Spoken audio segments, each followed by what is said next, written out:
টাঙ্গাইল বাংলাদেশের এ শ্রেণীভুক্ত একটি জেলা। জেলাটির জনসংখ্যা প্রায় ৩৮ লাখ। এর মধ্যে 2,57,391 জন হিন্দু ধর্ম।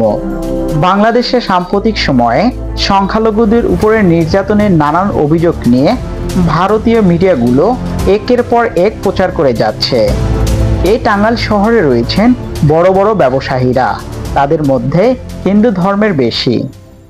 আমাদের টাঙ্গাইলে কোনো সমস্যা এখন পর্যন্ত হয়নি, আমরা এখন পর্যন্ত কোনো সমস্যার সম্মুখীন হইনি। এখন পর্যন্ত আমাদের প্রতিষ্ঠানের বয়স প্রায় 85 বছর। 1939 সাল থেকে ব্যবসা করে আসছি। এখন পর্যন্ত আমরা কোনো নির্যাতন বা কোনো কিছু সম্মুখীন হইনি। আমরা বেশ ভালোভাবে ব্যবসা করে যাচ্ছি। আমাদের এই মনে মন্ত্রের শাড়ি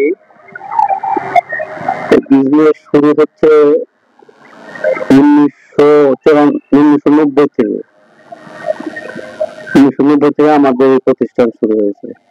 এরপর থেকে আমরা তখন ছোট, তখন বাবার সাথে তাদের হাত মিলিয়ে আমরা এই কাজগুলো করি, সাহায্য করি বাবাকে।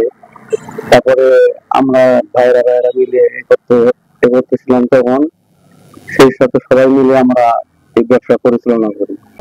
আমাদের এখানে অনেক ধরনের পোশাকই আছে, তার মধ্যে শাড়ি সর্বশ্রেষ্ঠ, তারপর থ্রি পিস। আগে আমরা শাড়ি ব্যবসায় প্রতিনিয়ত করতাম, বর্তমানে এখন থ্রি পিসটা একটু চাহিদা, থ্রি পিসটাও করি। শাড়ির মধ্যে আমাদের অনেক ধরনের শাড়ি এখানে আছে, তার মধ্যে নাম করা হলো সবচেয়ে বেস্ট কোয়ালিটির শাড়ি যেটা, সেটা হলো টাঙ্গাইল সিল্ক কটন। এটা হলো আমাদের সবচেয়ে খুবই প্রভাব বিস্তার করছে সারা বাংলাদেশে। আর কিছু শাড়ি আছে মাসলাইজ করন, যেটা আমাদের বাংলাদেশে আমরা বেশ বিক্রি করছি। ইভেন আমরা ভারত সারা দেশে আমাদের মাল যাচ্ছে, প্রতিনিয়ত প্রতি সপ্তাহে যাচ্ছে। আজকে 25-26 বছর ধরে ভারতে মাল যাচ্ছে।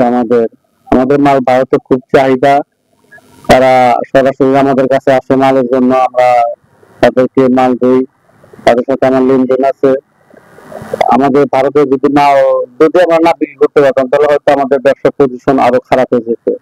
আমাদের বাংলাদেশে শাড়ি মানুষ পরে কম, তার জন্য শাড়ির চাহিদা একটু আমাদের বাংলাদেশে কম। 1947 সালে শুরু হয়েছে। আমার দাদু রাধাবল্লভ দাস, উনি প্রতিষ্ঠাতা। দোকানের নাম গোপাল মিষ্টান্ন ভান্ডার। টাঙ্গাইলে কোনো সমস্যা নাই, আমাদের টাঙ্গাইল সর্বদিকে ভালো আছে।